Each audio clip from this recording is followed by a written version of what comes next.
Okay, what I'm working on today is I've always used a plastic tote from Tractor Supply.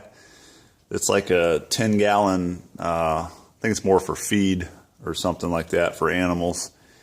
It works fine, but I've seen some of the farm shops build something on wheels to drain stuff on, and I'm always changing oil in either the granite sand in front of my shop or in the gravel, and it gets the oil sloshing around, and it worked for years, but I'm looking for a better system. So I was going to go to Tractor Supply and buy their metal tub that's about this size, but I'm kind of conservative, and I swapped my used oil from 55-gallon barrels to a 250-gallon tank. So I had two barrels anyways I got to get rid of. So I pumped it down, chopped it. My brother has a semi that holds 10 gallons. So I went online, and I think, well, I'm having a hard time remembering. I think it's like 1.7 gallons per inch. 1.72 gallons an inch is what I was reading, if I remember correctly. So I figured, my numbers are kind of fuzzy now. It's been a while. I was thinking somewhere around 6 inches would be enough, because his truck holds more capacity than mine. I was going to make it to where he could use it. And then I added about 2.5 inches. It'd give me about 3.5 gallons if I added right, just for sloshing, and I didn't want spillage. So I think I ended up with like just shy of 9, yeah, like 8.5 inches. Which, since my phone's recording, I can't do the calculation on that. I thought it was somewhere between 12 and 15 gallon. Might be a little less than 15 because I went a little less than what I thought I would. But anyways, picked up these tires. I didn't want to do a hard tire because of the gravel. I think these are 10-inch. Got them from the local harbor.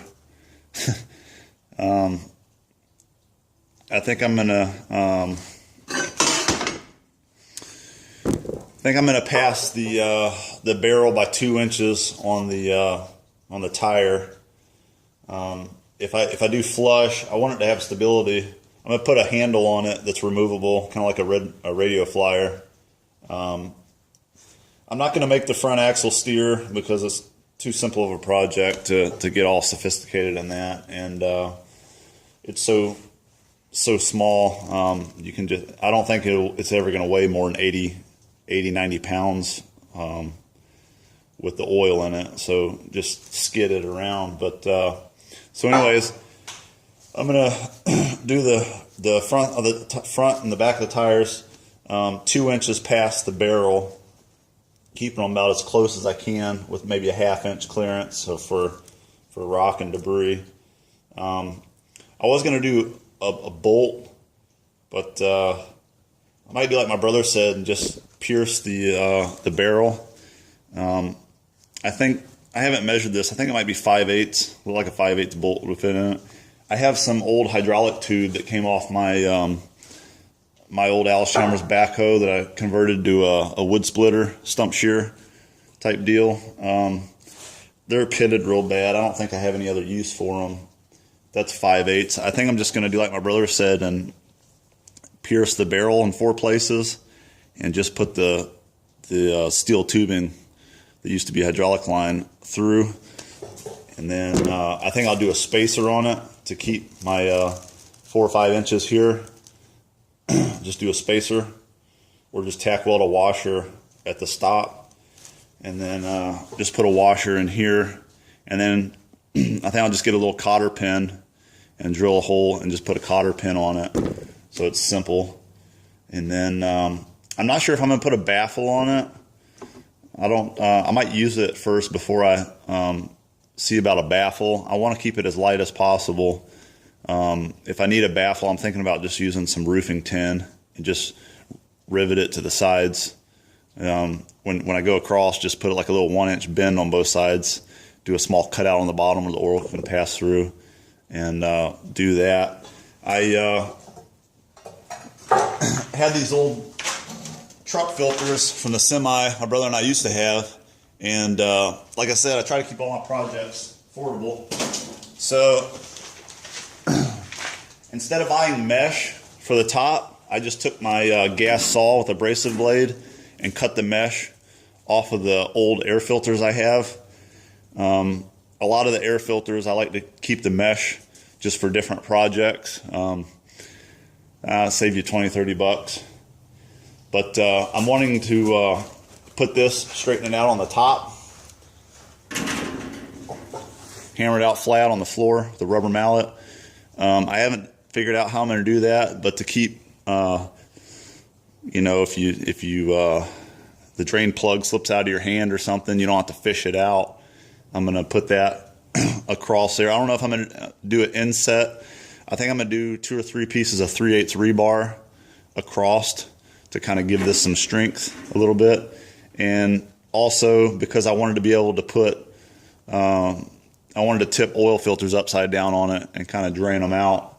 And I don't know if this stuff on its own is gonna, you know, it's not going to be strong enough. So thinking about putting 2 or 3 pieces of 3/8 rebar and maybe keep it down a little bit. So if I want to, I don't know if I'm going to keep this outside or inside under a shed or something, I might put a cutout of like 1/2-inch plywood on it. So I might keep the rebar down a little bit. But that's kind of the idea. And then I kind of like, I've seen some of the farms have electric pumps to put it in their barrel. So my idea is, and also I think I'm going to do about 2-inch clearance from here to the bottom, just because of the 1-inch, like the 57 stone, if it's turned up or whatnot. I don't want it to be hanging up. I was thinking about going out the bottom and then coming out for a line to hook up to a pump. I'm not going to do electric because I don't want to wire it and buy the expensive pump. But I'm not going to go out the bottom because sometimes you get the fines, or if you drain final drives of loaders and stuff, you get all the metal, and I don't want that coming out. Because what I'm going to do is, the best type of coupler I've been around is the flat face skid steer adapters, because the ag ones always leak when you split them. So what I'm going to do, I think I'm going to, I used 1/2-inch pipe thread, and it's because the skid steer couplings are 1/2-inch MPT. So I think I'm going to chop this little 1/2-inch nipple off, and I might not even do it full capacity when I drill my hole or cut my hole. I'm going to go just above this steel ring here, but I might just keep the top closed because I want to be able to pump that down as low as possible. And when I pump it down, I can always just put a little bit of sand on the back wheels where the whole barrel will lean a little bit. I'm not going to get too sophisticated on it. But by blocking half of that off on the top, you'll be able to pump the oil level lower. And so I think I'm just going to chop it here and just drill maybe 2 holes and then just knock the center out to where when I weld it to the drum, the bottom half will be exposed. That way I can pump it down maybe about 1/4 inch lower. Because my idea is to maybe store this in my metal cabinet after I pump it down. I don't want it to be too heavy, but so I'm going to weld that probably on, I guess I could do the side, but I guess the front won't be a good idea because of where I make the pivot going up to the handle. I'm thinking about just doing a pull pin where I can take the handle off. I guess I could put this on the side, like if my tire's here, maybe. Well, that wouldn't be a good idea either. I guess the back of the drum center is going to be the best place to couple it. But So if I weld it, chop that off and weld it on, just say this is the center of the back right here. I haven't ordered the flat face skid steer coupling, but just pretend that's going to be on this side, because that's where I'm going to plug up when I roll it over to the oil drum. I'm going to plug the line to the pump into the skid steer coupling. And I was going to put this on here because if I drain it in my oil, where I keep all my oil, I don't know, the thought is plug into the skid steer coupling, pump it all the way down, and then the last 3/4 inch, if I wanted to get it down, I can just tip it up in the big oil drum, the 250-gallon drum, and I can just open this and let it drain out. But I was wanting to get one of those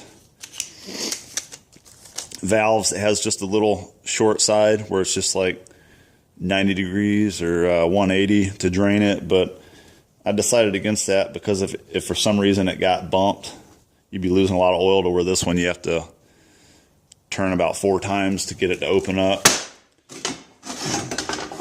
And I was going to show you my pump setup.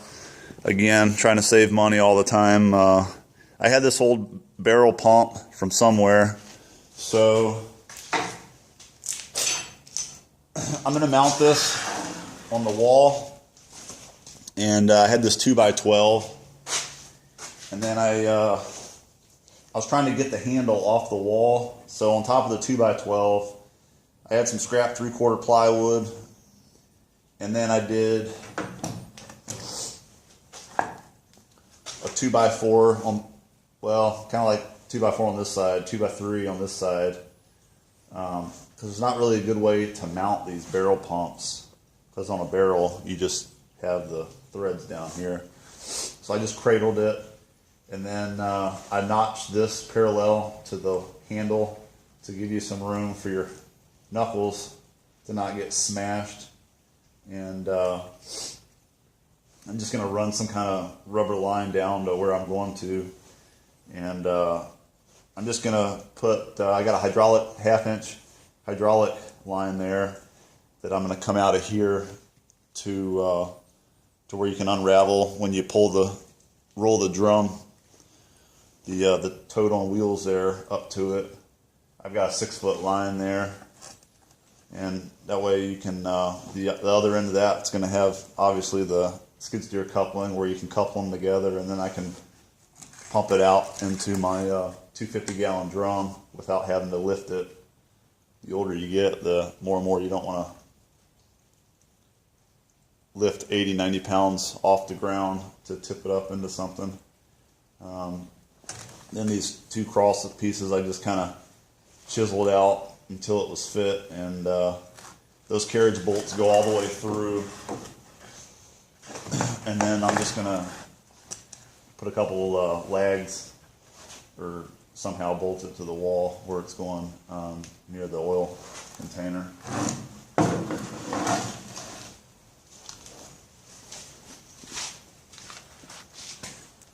That's the start of it anyway, and the overview of what I'm trying to do. I'm not exactly sure how the oil is going to pass through the skid steer coupling because there's 3 little ports inside of there, but it obviously flows enough flow to attachments. But I will say it is under 2,500 to 3,500 psi. Gives it a little help, but I'm gonna give it a try anyways. I'm tired of lifting 6 gallons of oil, you know, all the way off the ground up to where it's going and pouring it. But the other thing is my oil drum, the 250-gallon drum, is with my fuel tanks, and it's about 60 feet from where I change all my oil. So I'm always have to carry that 10-gallon tote full of oil 60, 65 feet to the drum, and I don't like doing that anymore. So that's why I'm gonna build the container on wheels, and hopefully it'll make my life a little easier. So when I get a little farther along, I'll do another video on that part.